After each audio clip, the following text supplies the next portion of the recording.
अस्सलाम वालेकुम जी। मियां मोहम्मद नवाज शरीफ की वापसी अभी तक की जो इतलात है ना मेरे पास, मैं वो बंदा हूँ जो मुसलसल ये बात कह रहा था कि मियां साहब की वापसी की कोई इतला नहीं है। लेकिन अभी जो इतला है वो ये है कि मियां साहब को बहुत प्रेशराइज किया है शहबाज शरीफ साहब ने, और पार्टी के अंदर से भी बहुत ज़्यादा प्रेशराइज किया है कि मियां साहब आपके बगैर ना इलेक्शन जीतना तो दूर की बात है, पार्टी जो इंसान है वो ख़त्म हो जाएगी, और फिर पाकिस्तान के लिए जो कुछ हम करना चाहते हैं, जो हमारे जज्बात हैं, वो तो बिल्कुल एक तरफ हो जाएंगे। तो पार्टी ऐसा नहीं है कि टूट के तितर बितर होगी। ऐसा हो सकता है कि कोई ऐसी मैनिपुलेट हो, यानी कि हर साजिश के पीछे भी एक और साजिश आ रही होती है कि पाकिस्तान के अंदर अफरा तफरी पैदा हो जाए। तो लिहाजा आपको एक कुर्बानी देनी होगी, आपको आना होगा, और क्या कहते हैं, जो भी है सूरत आलम में इलेक्शन बहुत अच्छे तरीके से लड़ना होगा। अच्छा, इतलात अभी तक ये हैं कि मियाँ साहब राज़ी हैं, लेकिन सूरत हाल एक और भी चल रही है। मियाँ साहब ये कहते हैं कि चलें ठीक है, हम आ जाते हैं, इलेक्शन लड़ते हैं, इलेक्शन में जीत भी जाते हैं, यानी कि एक बहुत ऐसी अक्सरियत आ जाती है कि 5-4 की अक्सरियत आ जाती है, या बराबर मामला आ जाता है, या हमें 2-4-5 बंदे लेने पड़ते हैं और फिर हमारी हुकूमत बनती है। तो ठीक वही ब्लैकमेलिंग होती रहेगी जो कि माजी में होती रही है, और कोई शर्म हया नहीं।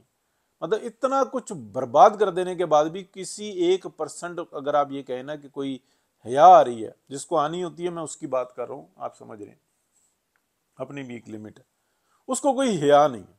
और बतौर यानी कि इनफरादी नहीं, इज्तमाही तौर पे कोई जो इंसान कोई हया नहीं है। अब मैं आपको बताता हूँ कि मियाँ साहब के पास प्लान क्या है, और जो माजी में भी मैं आपको बताता रहा हूँ, लेकिन इस वक्त क्या चल रहा है। मियाँ साहब ये बात कहते हैं कि जो कुछ भी हुआ 2019 के अंदर, इमरान खान ने आईएमएफ के सपुर्द पाकिस्तान को कर दिया। अच्छा, उसके बाद जो कि सूरत हाल रही, खूब रगड़ा लगाते रहे पीएमएलएन को, पीएमएलएन अपनी जगह पे इंटैक्ट रही। जो भी सूरत हाल रही, शहबाज शरीफ साहब जो कुछ करते रहे वो अपनी जगह पे बहुत अच्छे तरीके से, भाई हैं उनके, चाहती हैं कि जनाब वाकई में जो उनका ना शहबाज शरीफ साहब अलग हों और आपस में लात जूता हों, ये बहुत सारों की ख्वाहिश है।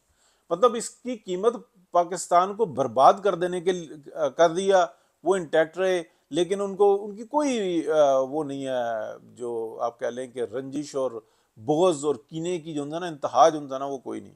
ये मैं अल्फाज छोटे बोल रहा हूँ, यानी कि कोई एहसास नहीं है, क्योंकि देखें अपने दाने पूरे, अपने कॉलोनीज में रहना, और पेट्रोल पूरा, हर चीज़ पूरी, यानी कि एक अगर आप वजीर आजम जो है ना, बेशक वो निगरान वजीर आजम है, वो एक जहाज़ लेके जा रहा है, उसके ऊपर आफत आई हुई है।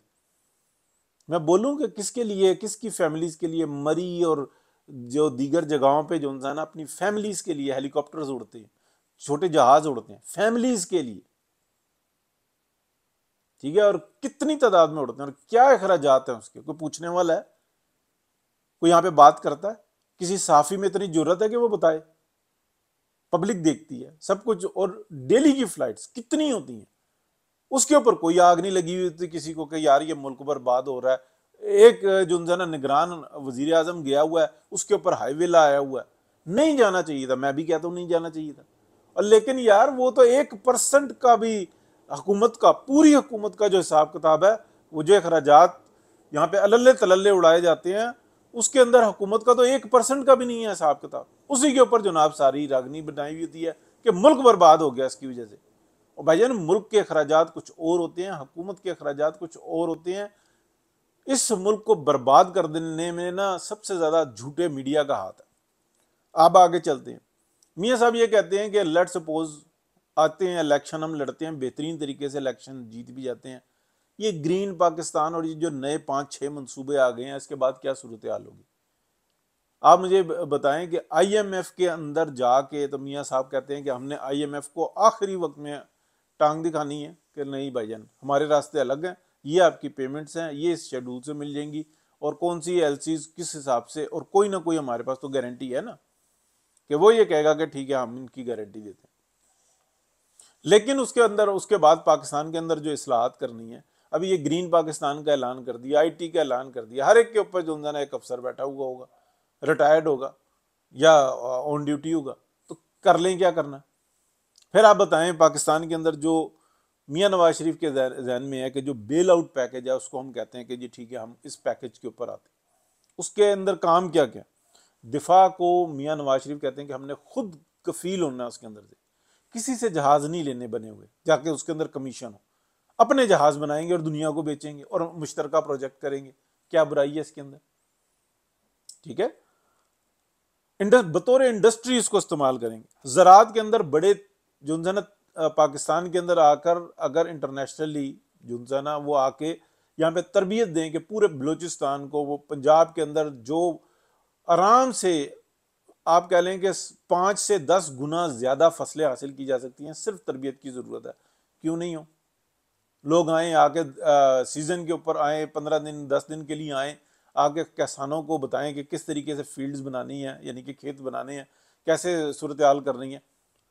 अगर ज़राअत में बेहतरी आती है, दुनिया को पाकिस्तान जो है ना गंदम बेचता है, अफगानिस्तान से आराम से कहे कि ना भाई ठीक है जितनी गंदम चाहिए हम देते हैं, ये रेट है इंटरनेशनल ले लो, हमारा भी जनाब जो किसान है वो मजबूत हो, पाकिस्तान मजबूत हो। और बड़े प्रोजेक्ट जो उनसे है ना, ये बलूचिस्तान के मैं आपको बता रहा हूँ, एक एक इंच के ऊपर फसल लग सकती है। चाइनीज बैठे हुए हैं तैयार, आओ हम तरबियत देते हैं, बाइंग भी हम कर लेंगे, बहुत सारी ऐसी चीजें वो कहते हैं हम बाइंग भी कर लेंगे, क्योंकि जो इलाका गर्म आपके पास है वो हमारे पास नहीं है, लेकिन वहां पे जो कुछ काश्त हो सकता है उसकी तरबियत हमारे पास है। इंडस्ट्रियल जोन बनने हैं, वो जी हम हिफाजत करेंगे, ये करेंगे, हमारे अफसर बैठेंगे उसके ऊपर। अच्छा भाई बैठेंगे तो फिर कहां से वो प्रोजेक्ट आ जाएगा? फिर ये जो था ना बेल आउट पैकेज नहीं हो सकता कैश। तो मियाँ साहब यही कह रहे हैं, ईरान के साथ, अफगानिस्तान के साथ अच्छे ताल्लुक बनाने हैं, लेकिन वो खारजा पॉलिसी हमें चाहिए। हर जगह पे झगड़ा, हर जगह पे लड़ाई, और हर बॉर्डर के ऊपर जो है ना 2 नंबर ट्रेड हो रही होती है, और किसी के थैले के अंदर नहीं होती, ब्रीफ केस के अंदर नहीं होती, सूट केस के अंदर नहीं होती, ट्रकों के ट्रक, डंपरों के डंपर, ट्रालों के ट्राले जा रहे होते हैं। कौन खाता है?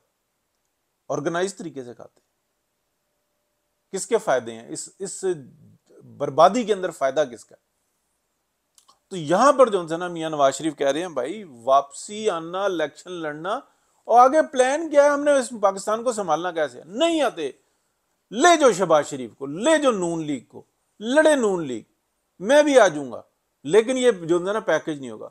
IMF सर पे बैठा हुआ, उनको पता है ये इतने लालची हो चुके हुए हैं, इनको कोई एहसास नहीं है।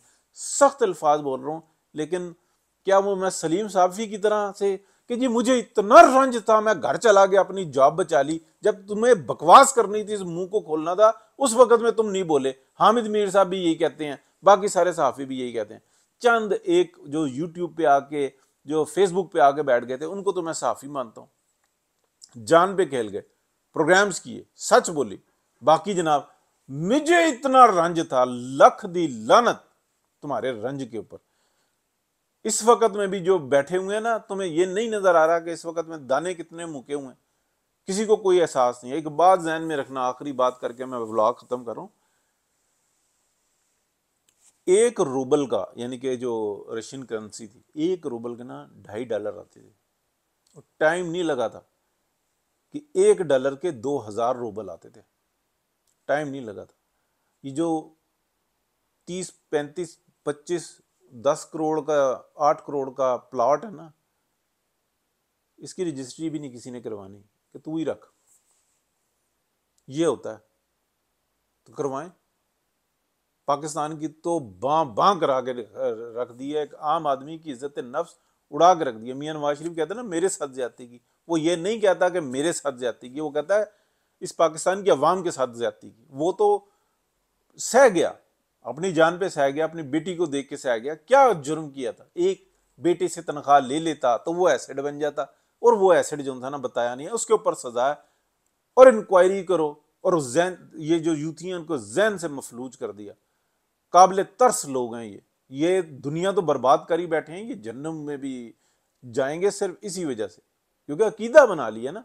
जैसे गुलाम अहमद मिर्जा है वैसे इमरान खान, और क्या नजर नहीं आता। बहुत शुक्रिया जी, अल्लाह हाफिज।